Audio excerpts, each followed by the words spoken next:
When you travel the world, make sure the world travels with you.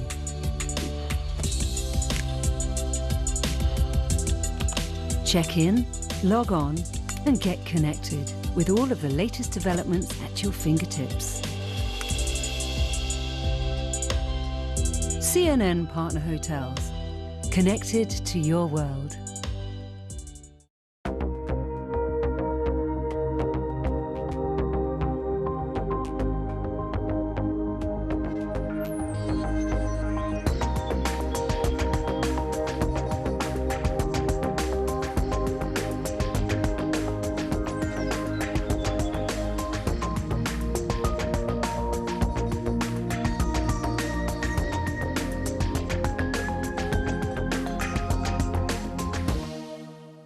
This is CNN. More people get their news from CNN than any other news source.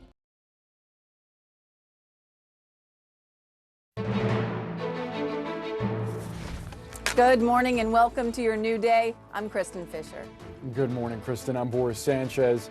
The city of Akron, Ohio is on edge because later today, police are going to release body cam footage showing the shooting death of Jayland Walker after his encounter with officers. We're going to show you what we know about the case, and we're going to hear from someone close to the family. And air travel is surging to pre-pandemic levels this weekend, but with that comes headaches for airlines and passengers. Where we could see travel issues today and what airlines are doing to stave off future pilot shortages. Plus, some Democratic Attorney General candidates in crucial battleground states say they will not enforce abortion bans if they're elected to office this November. We're going to be joined live by one of them. And 4th of July fizzle? Why the skies over some cities will remain dark this Independence Day.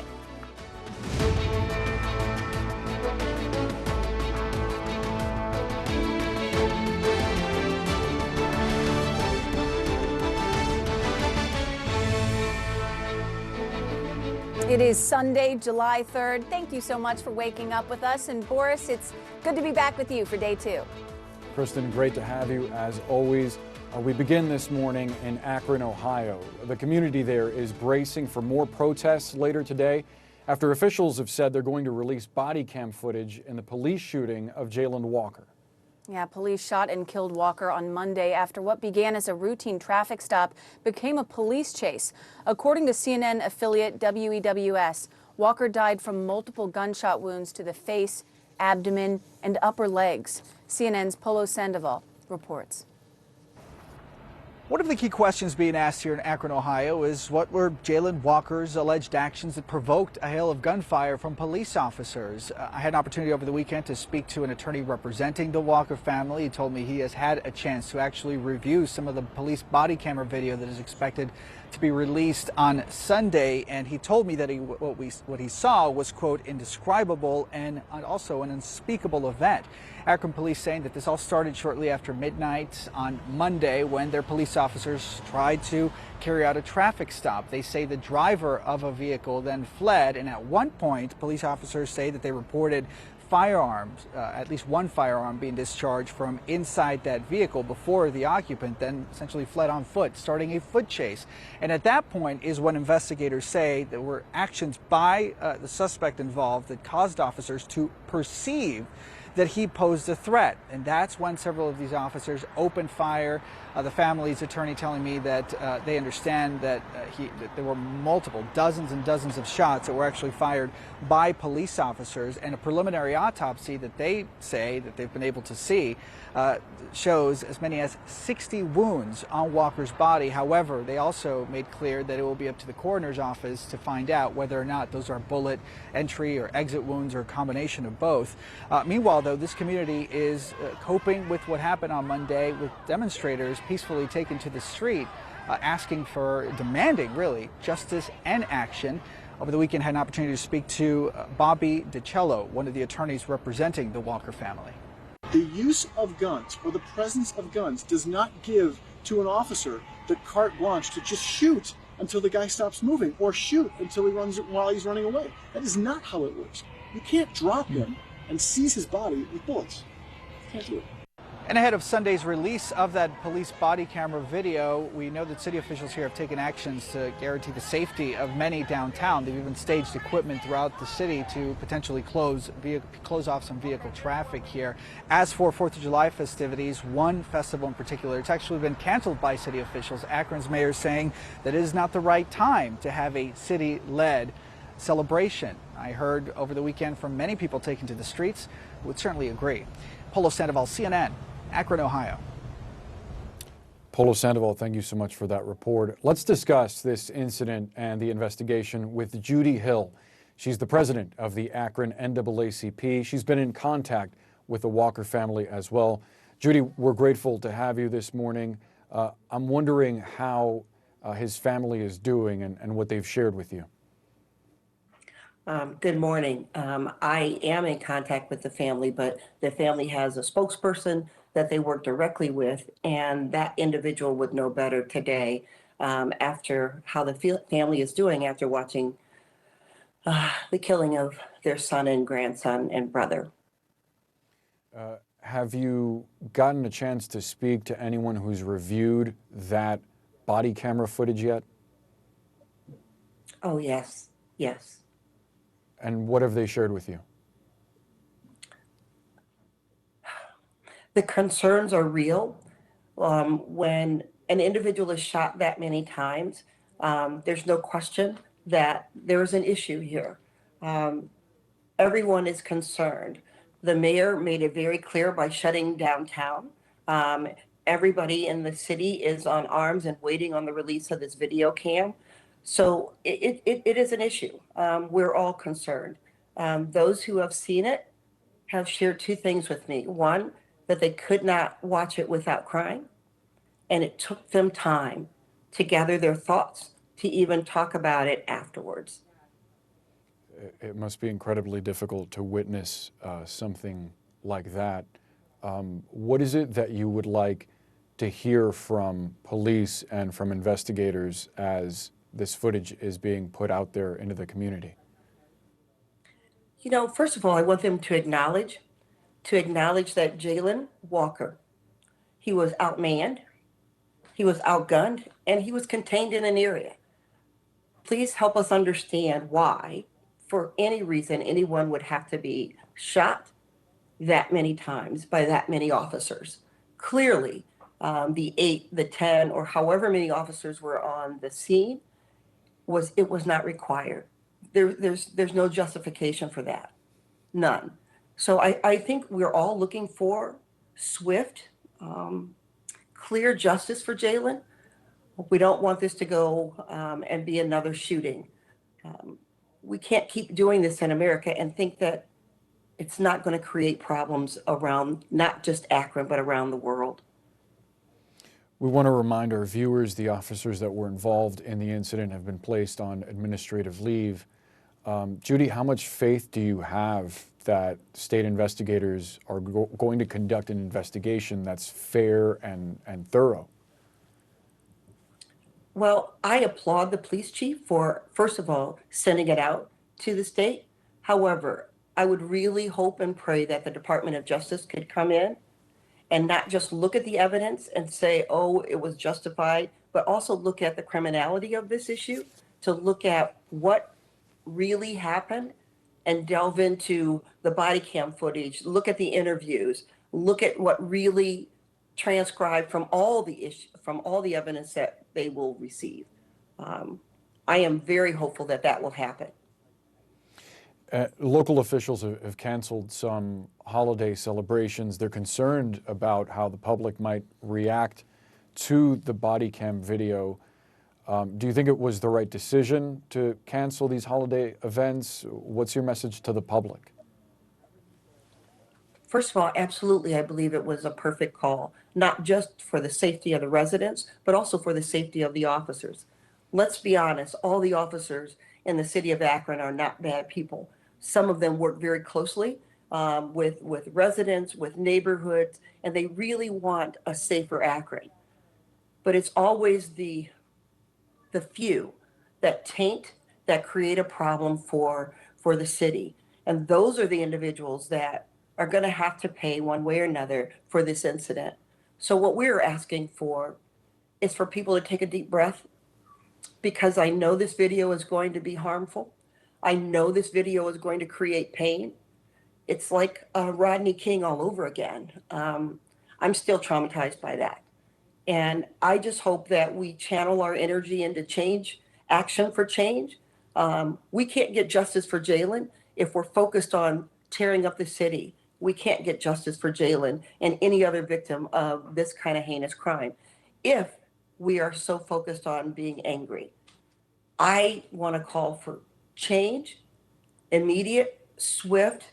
It has to occur if our city is going to survive. And they can't just placate us again. Judy, did you know Jaylen personally? What did you know about him?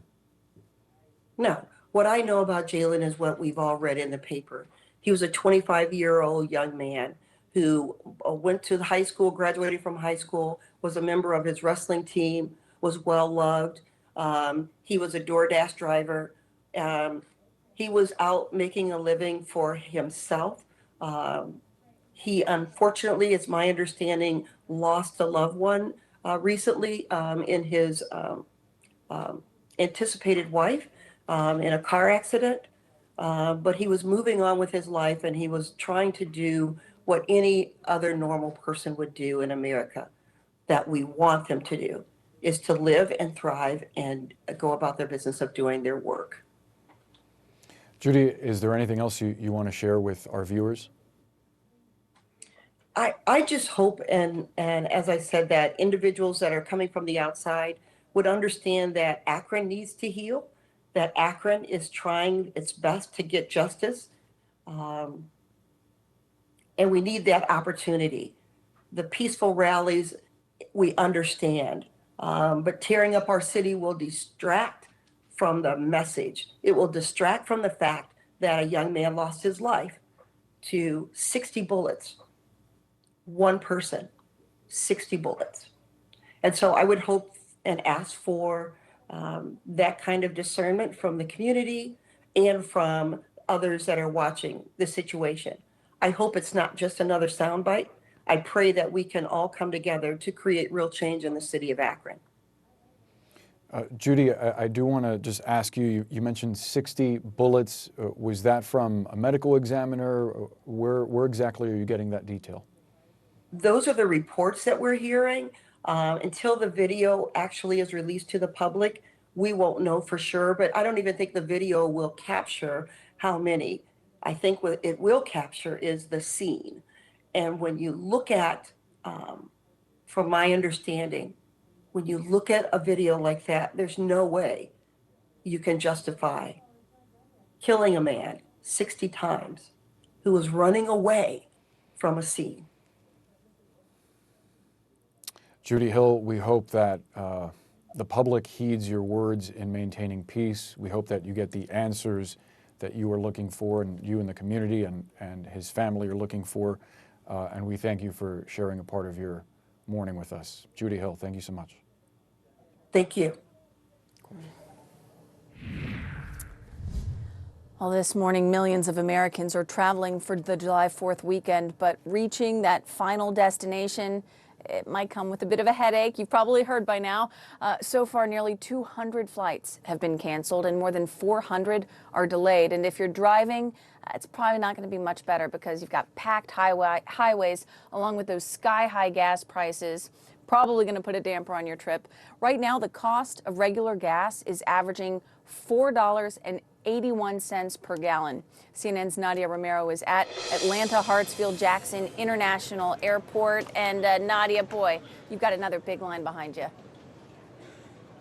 Yeah, the line has really extended since we last talked to you just last hour. You can see that it's all the way down this hallway, wrapping itself around much longer than just an hour ago. And travel experts said that today and tomorrow we wouldn't see this much congestion, but it's just as busy as it was on Friday, especially now when you think that we are halfway through the holiday weekend. So you wouldn't expect as many people to be traveling today, but you can see the long lines here. This is the general boarding area. So folks here still need to take a off their shoes, pull out their laptops, and there are different areas where you wait in line and then you're moved on to another checkpoint, until you finally make your way all the way up through the front and get past TSA security checkpoint, hopefully, and on your way to your flight.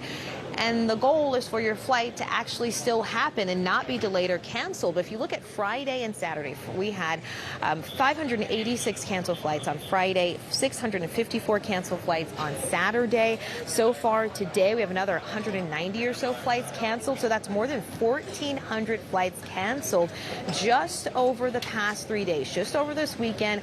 And the day is young. And we spoke with one man who had his flight canceled so many times that he ditched his original airport and got on another flight to try to get home, but only after spending at least 11 hours in the airport. Take a listen. I'm flying to Las Vegas. I was meant to leave at 8 a.m. Flight canceled. Another flight, it was going to be at 11 a.m. canceled. One more at 3, canceled. And then we just switched whole airlines. Now we're flying Frontier 7 p.m. Hopefully that works out well. If not, I guess we're staying the night at the airport because this is meant to be the busiest airport, and right now it's about to be overloaded.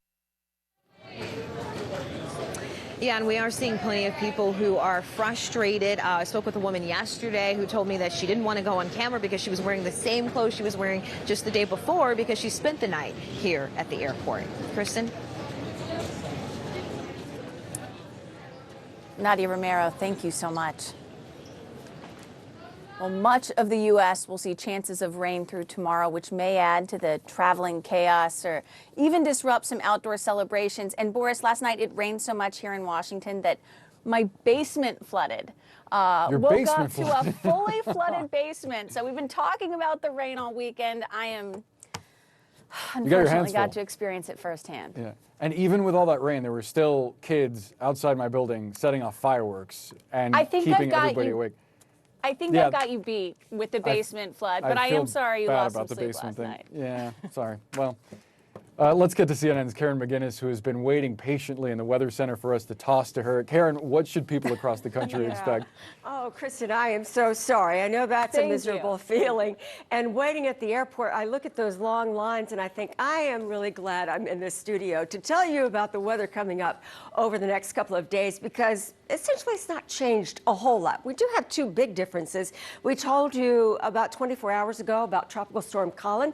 Well, that is no more. There's still some lingering moisture here, but we don't have an actual tropical system. And the frontal system that has just kind of been languishing right across the mid-Atlantic and the central Mississippi River Valley, that's moved to the south. High pressures move in, so that's going to suppress the thunderstorm activity that we saw in the northeast that produced high winds. We had over 100 reports of very high winds in Baltimore, some of these suburbs around that area along the I-95 corridor. Well, coming up for this afternoon, weather-related possible delays for today: Atlanta, Memphis, Raleigh, Denver, Billings, Montana. Yeah, Billings, Montana. Boy, is that a super destination, because we've got some thunderstorms rumbling around the region. Now, these are not the cancellations. They are associated with weather. Take a look at this. Florida Peninsula, watch out. You'll be dodging some thunderstorms, but pretty nice in the northeast, nice and quiet and toasty.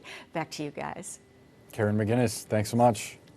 And make sure to tune in to CNN on July 4th as we celebrate the 4th in America. We've got music from artists like Journey, Willie Nelson, and Boris's favorite, Pitbull. What's a 4th of July celebration, of course, without fireworks? Catch it all tomorrow, 7 p.m. Eastern, only on CNN. And still to come this morning, labor shortages aren't only impacting 4th of July travel plans, it's also forcing some cities to cancel their Independence Day fireworks. Why it's so hard to hire for these big fireworks shows. Plus, as states begin banning abortions, some attorney general candidates are pushing back, why some are saying they're not going to enforce their state's laws. Next.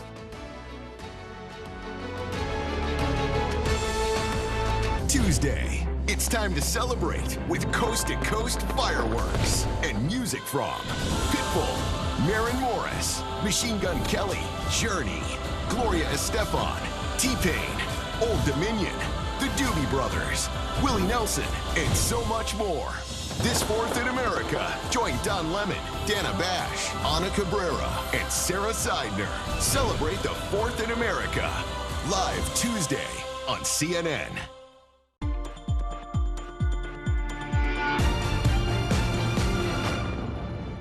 I believe we have an opportunity to move towards hope because we are learning more about this criminal enterprise. My name is Lisa C. Williams. I'm a philanthropist and an advocate for survivors of human trafficking. When I look back over 22 years of when I first started working in this space, I was simply trying to find safe shelter for girls who were 10 and 11 years old who were being bought and sold on our streets. One of the things that I remember very vividly, it was a turning point in our fight for Rachel's Law, is the CNN special, Children for Sale. It took something like that documentary that was hosted by Jada Pinkett Smith to wake up people and for them to want to look at it and understand what we were saying to them. And that just gave us momentum. And we took that film and we took it all over Georgia, and we galvanized people around a movement that we call the I Am Rachel movement to tell them about the safe harbor law that we were trying to get passed. And 83% of Georgians said, we agree that children are children and not the criminals.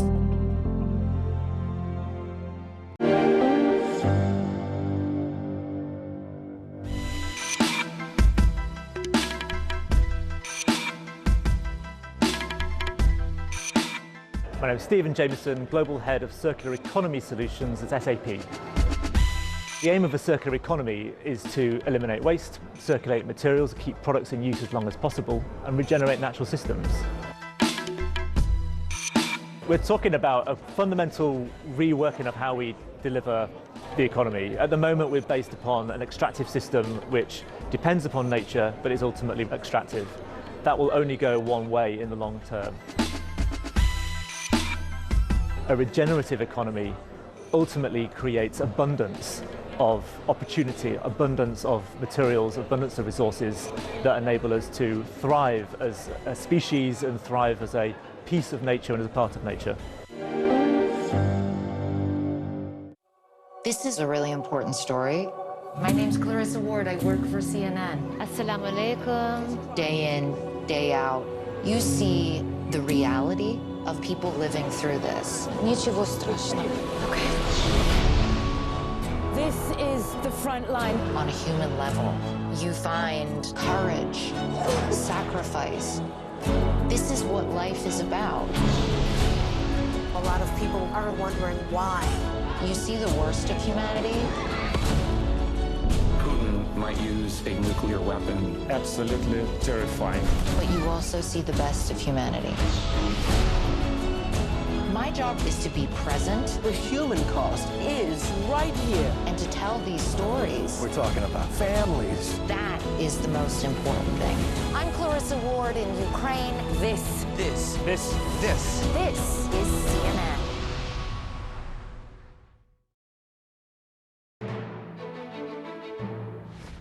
As many states across the country move quickly to restrict abortion after the Supreme Court overturned Roe v. Wade, some Democratic officials in those states say they will not enforce those laws. In fact, some Democratic candidates running to be attorneys general are campaigning on ignoring abortion laws. Georgia State Senator Jen Jordan is here with us now. She's the Democratic nominee in the race to be the state's attorney general. Jen, we appreciate having you this Sunday. You've said you will not defend the abortion ban in court that could potentially come up in Georgia. What do you make of the argument that you're neglecting your job if you don't follow the letter of the law? Well, good morning. Thank you for having me. I think we need to look at it this way. The way I look at my job is to actually protect the constitutional rights of the citizens of this state. And we're not just talking about the U.S. Constitution. I think more specifically, and specifically for me, this really is about the rights of all Georgians and the Georgia Constitution. So while I would not defend HB 481, the abortion ban here, I absolutely would challenge it, because I think that if you look at our Constitution, the language, the history, and the right to privacy that has been upheld over and over and over at the state level, that HB 481 is not going to be able to make it over the line when it comes just to a basic Georgia constitutional analysis. And I believe that is the job of the Attorney General. So just to make clear for our viewers, that law that you're talking about, a federal judge struck it down last year, but your Republican opponent, the Attorney General Chris Carr, he's asking the court to now reconsider it since Roe versus Wade was overturned. If it does wind up being put in place, what would that mean for people seeking abortions in Georgia? Well, the law itself is I mean, I can't even tell you the impact that it's going to have on so many women and girls in this state. But that's why it's important. Look, whether or not it runs afoul of the federal, the national Constitution, which is really what we were dealing with in Roe v. Wade, that does not settle the issue of whether or not it is constitutional under the Georgia Constitution. And so that's why it's important that even though it gets sent back to the state in terms of that maybe it doesn't run afoul of the U.S. Constitution, we still have the ability to challenge it here at the state level. And I think that's absolutely necessary because, you know, the impact of this law on the ability of women just to be able to access basic health care, the ability of them just to make, you know, the most basic decisions about their life and have autonomy over their bodies. I mean, I think that's incredibly significant. I think it's worth fighting for, and that's exactly what I would do. You mentioned just a moment ago that the state constitution has protections for the right to privacy that have been repeatedly upheld. How does that legally square with what the Supreme Court decided, that the right to privacy does not allow women to access abortion? So what people have to understand is that there's really kind of two paths here. There's the U.S. Constitution, which is what Roe v. Wade in the United States Supreme Court was making their decision under. But each state has their own state constitution, which is also controlling with respect to that state. And so while, you know, there may not be a protection at the federal level, you know, the next step is really to challenge this is at the state level. And every state, you know, can do that. Every state has a different constitution, has different protections for their citizens. And with respect to Georgia, Georgia has had a right to privacy that it has identified since 1905. I mean, Georgia is fairly progressive when we're talking about the right to privacy, and in fact, recognized one in its state constitution way before the one in the United States Constitution was recognized first in Griswold versus Connecticut. So you know what? Justice Alito said that now the battle is at the state level. It is for the states to determine what they think about abortion and how they approach it. And so, you know, we're going to take that dictate and that's what we're going to follow. And whether we need to do it at the ballot box and tell people to get out and vote and to vote out the people who have brought us to this place, or if we take it to the Georgia courts and fight under the Georgia Constitution, you know, that's exactly what we're going to do. And are you concerned that if that legal fight winds up, you know, being brought to fruition, that it'll wind up in front of the same Supreme Court that just overturned Roe versus Wade, so you would ultimately be forced to pursue those laws that you disagree with? So because it would be a wholly state court issue dealing with the interpretation of Georgia's Constitution and what Georgia's rights are, you know, the likelihood of it getting up to the U.S. Supreme Court is very, very slim, really, because this is about what, you know, goes right back to what Alito said, which is this is really for the states to make a determination. And if the state Supreme Court says that there is a right to privacy that allows women to have autonomy over their bodies, right, and to be treated equal, then that decision will stand. State Senator Jen Jordan, we got to leave the conversation there. Thanks so much for the time.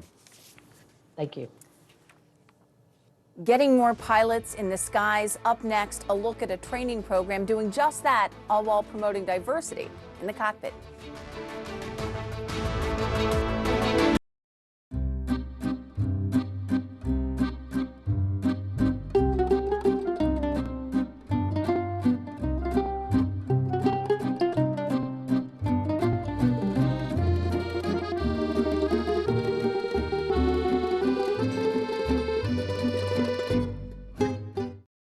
What do you see when you look at the surface? Just that, the surface. But dive deeper and new possibilities emerge. Essential intelligence from S&P Global takes you here, providing the data, risk assessment, and workflow solutions you need to plumb the wonders beneath. A better, more prosperous future awaits. It's yours for the seeking. S&P Global. Seek and prosper.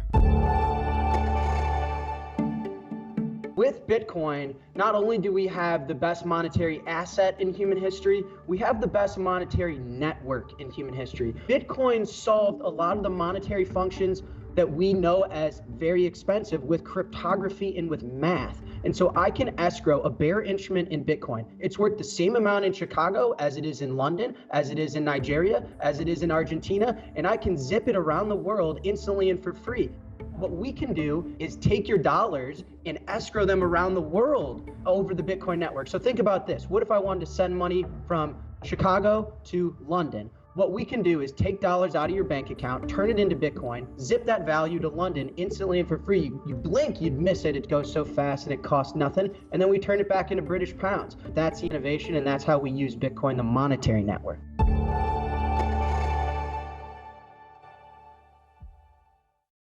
Heard it all before?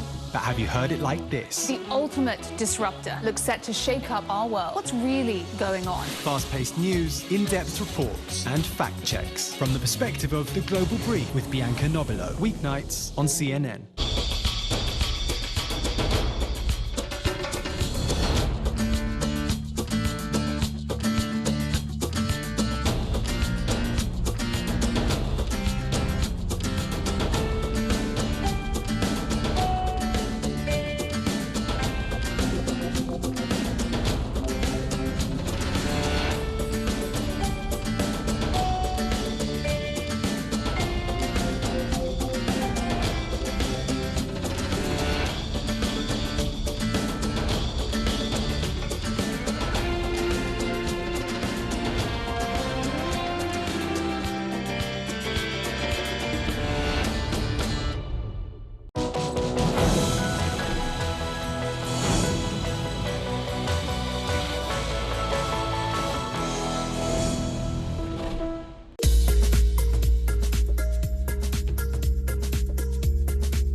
David McKenzie in Cape Town, and this is CNN.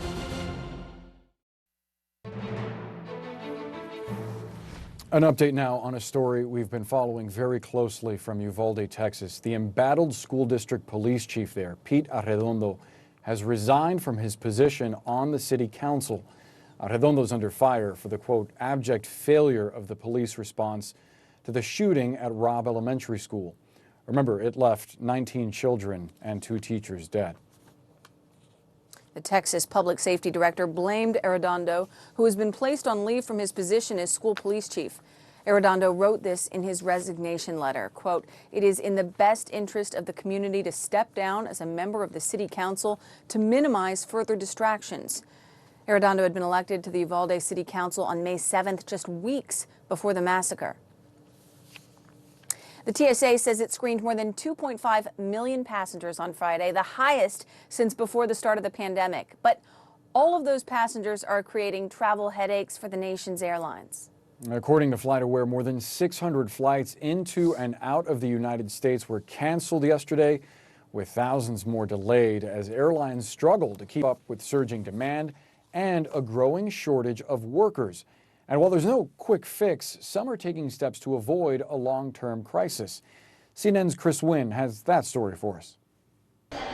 With the busy season of air travel upon us, passengers are bracing for more delays as airlines deal with a national pilot shortage. But in the Pacific Northwest, a new training program aims to make a difference in the long run. You're going to make a left turn. Bailey Couturier will soon enter the Ascend Pilot Academy to pursue his dream of flying commercially. It means a lot to me, specifically because I grew up in foster care. The 21-year-old from San Diego getting a preview of his future on a recent summer day.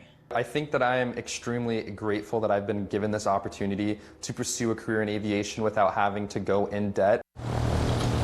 The program is a partnership between Hillsborough Aero Academy and Alaska Airlines and its regional partner Horizon Air.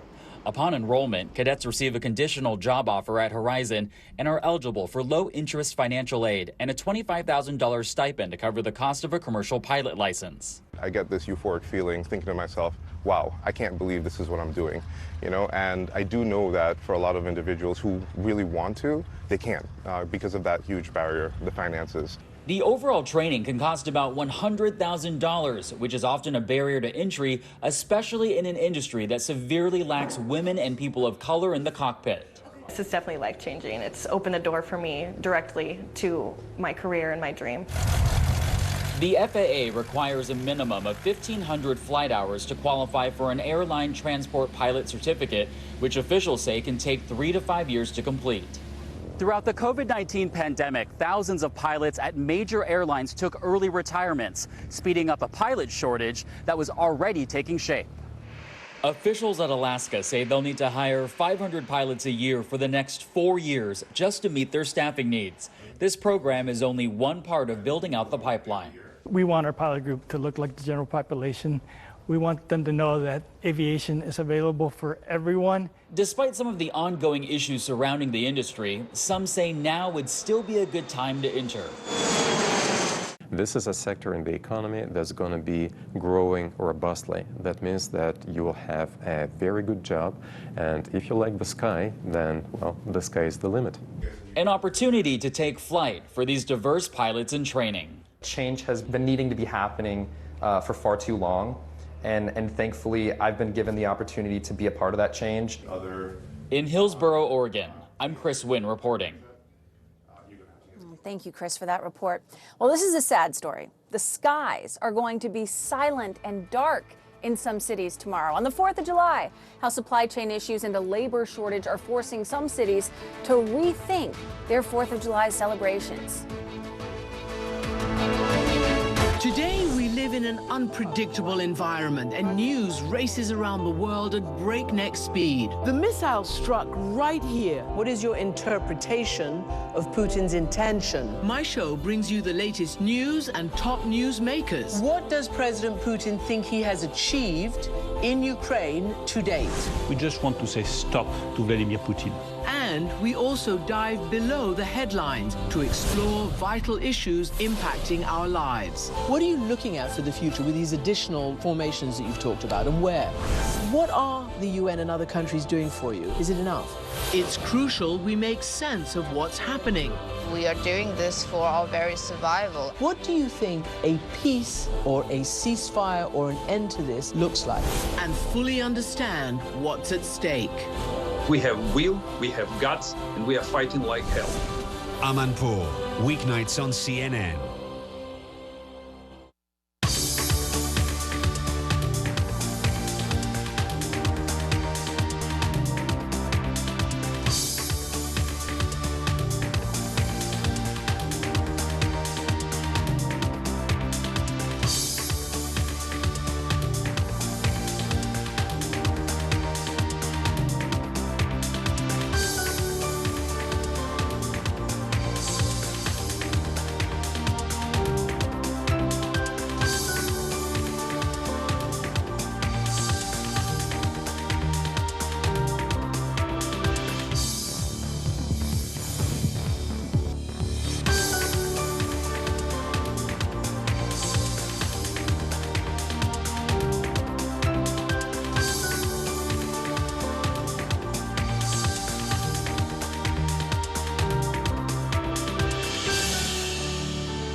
Connect the World with Becky Anderson. It all starts here. Changing, fighting, creating, connecting. That's why we're here. We live here, we work here, we're from here, and we'll go wherever the story takes us. I'm Becky Anderson in Tehran. We are in Jerusalem. Real news that shapes our world. Exploring not just what's going on, but why. I just want to press you on one further point. Getting perspective on this region from this region. Places that many of us know, but few of us get to see. Observing countries on the move, still rooted in tradition. It all starts here, and that's why we're here, bringing you the world from our Middle Eastern hub. Connect the World with Becky Anderson, Monday through Friday on CNN.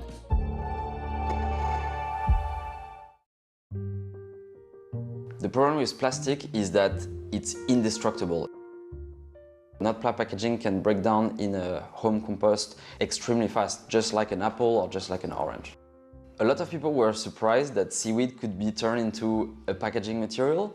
We chose seaweed because it has a lot of sustainable credentials. It doesn't use fresh water or fertilizer to grow. It just grows on its own in the sea without human intervention. And on top of that, when it grows, it sequesters carbon.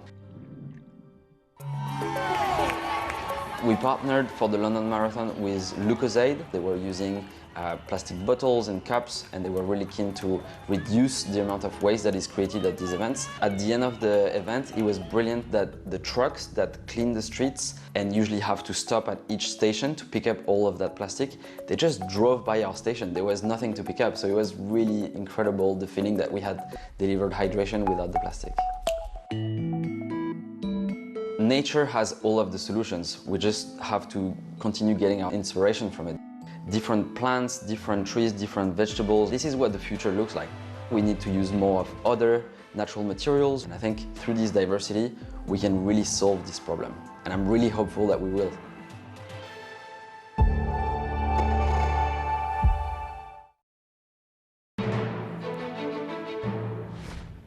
It's not the 4th of July without fireworks, but in some towns and cities, there won't be any fireworks this year. Joining us now, Steve Hauser, president of the National Fireworks Association. Steve, thank you so much for being with us. And before we get into the why this is happening, I'd like to know first how bad it is. Is this happening everywhere or only in smaller towns? How big is the problem? Well, I think from talking to most of the professional display companies that I come in contact with, it's typically going to be confined more to smaller venues as far as seeing some of these, vacancies of shows or cancellations or date adjustments.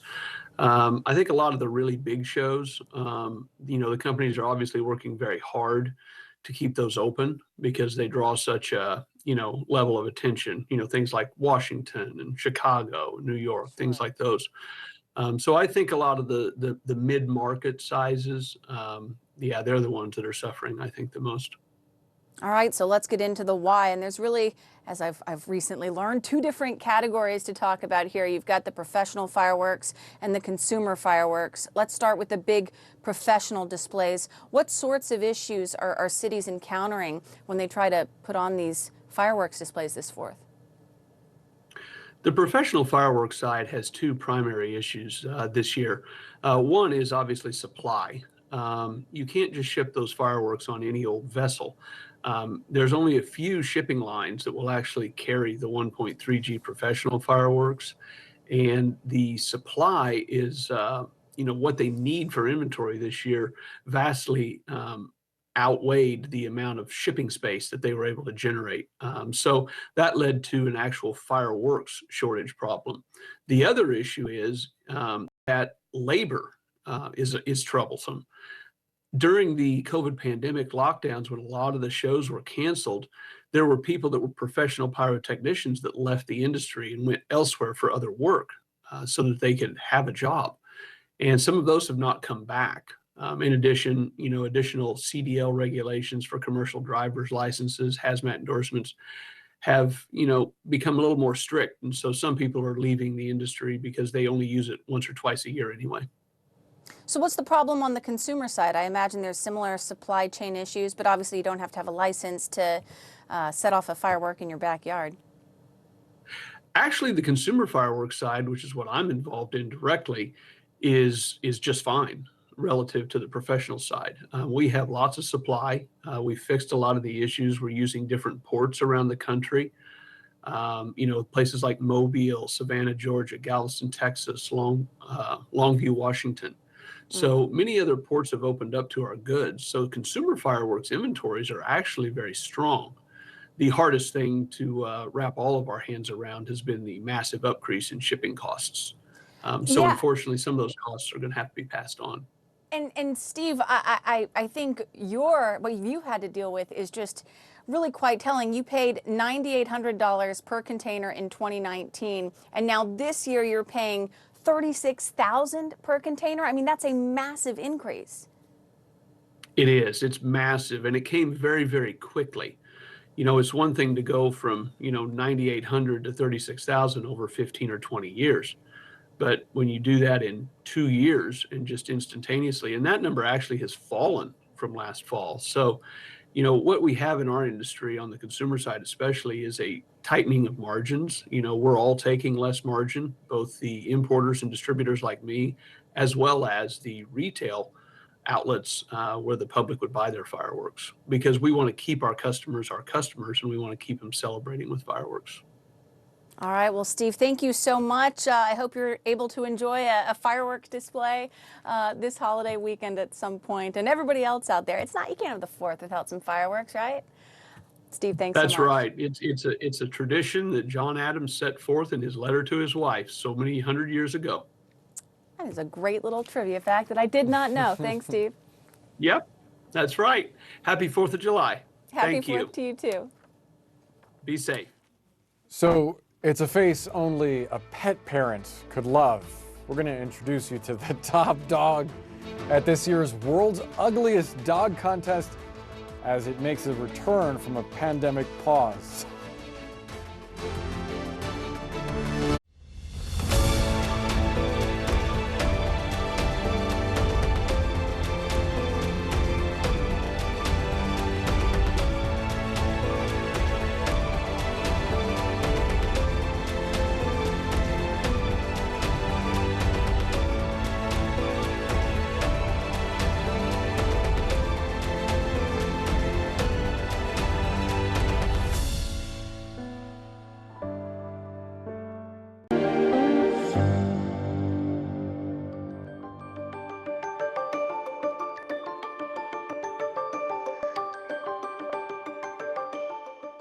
My name is Guillaume Faury and I'm the CEO of Airbus. We believe very strongly on hydrogen. We are investing on hydrogen, but we're not betting the house on hydrogen. We continue to invest on more fuel-efficient planes, more connected planes. We strongly believe in the need of sustainable aviation fuels, and we are enabling the increase of production of sustainable aviation fuels. I really believe in hydrogen. That's the way to prepare the aviation of the future. No carbon in the air, because when you use hydrogen on board the plane, there's no molecule of carbon that goes into the air.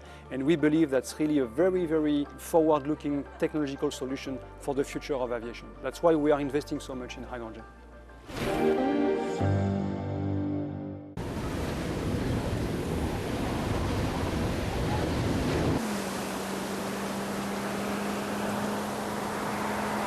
The ever-changing weather around the world.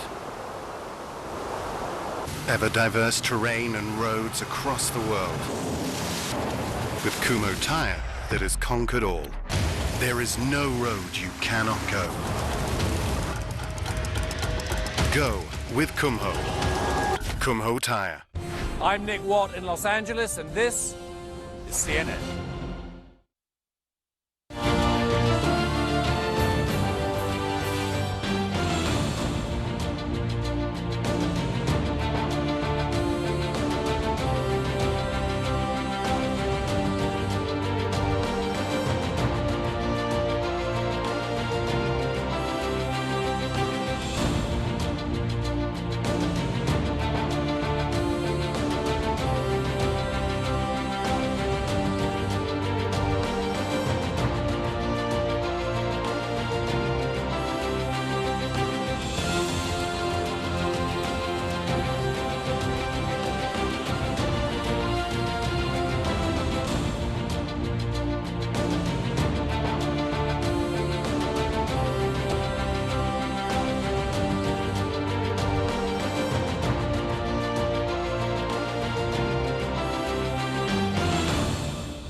our story, you may be asked to take risks.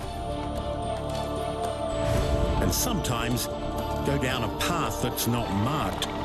Where Iraqi troops would pre-position and these Americans would advise them. These protests are a test for Hamas. Any understanding between Israel and Gaza could quickly fall apart again. The protesters are just outside a military base. They're throwing rocks and security forces firing tear gas.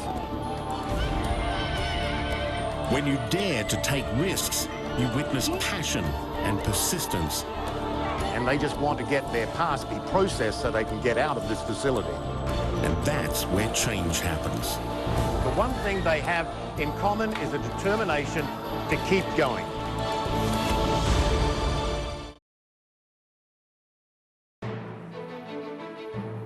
This is the story that you've been waiting for 2 years. The world's ugliest dog contest is finally back after being put on hold because of the pandemic. Yeah, CNN's Jeannie Mose has more on Mr. Happy Face, the top mutt that walked away with a grand prize this year.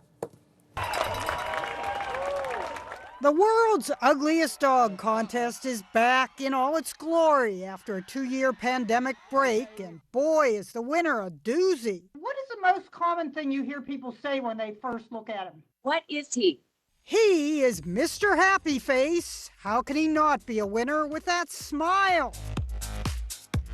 That mohawk, that tongue. This is not the full length of his tongue, I should forewarn you. Tongues are often wagging, saying that Sonoma County, California's ugliest dog contest is mean. But Mr. Happy Face's owner knows better. Isn't he magnificent? Janita Benali rescued Mr. Happy Face from a shelter where she asked to see unadoptable dogs. The hairless Chinese-crested Chihuahua mix came from a hoarding situation and was 17 years old. At first, he couldn't even tolerate the human touch, but now he and Janita have bonded. He started kissing my feet, my ankles. And what woman doesn't want any creature to kiss their feet and ankles? The recent winner of the Westminster Kennel Club Dog Show might have longer ears, but Mr. Happy Face is likewise taking a victory lap, showing up on morning TV, enjoying a treat of pureed chicken baby food while waiting for a cab in New York City. He may seem alien. He kind of looks like Yoda. But he's got some very human quirks. His skin is so human-like that he does start to smell a little bit under the armpits. Am I giving too much information away? Yes. Janita says she hopes Mr. Happy Face will inspire others to adopt older pets. And with a tongue like this, there's nobody Mr. Happy Face can't lick. I think it might be longer than Gene Simmons' tongue. Jeannie Mose, CNN, New York. A face only a mother could love. I hope that didn't impact our viewers' breakfast looking at that and hearing that he has an odor, too. That's exactly what I was going to... I mean, he has an odor that comes out from under his arms. I mean, in addition to a face only a mother could love. Yeah, bless his heart. Hey, thank you so much for starting your morning with us. Inside Politics Sunday with Abby Phillip is up next. And we'll leave you this morning with today's The Human Factor. When I paddled out the first time, I was pretty scared. But when I caught my first wave, the fire did not stop. My name is Mirava Nelson, and I'm a parasurfer. A parasurfer is a disabled surfer or adaptive surfer. I was 14.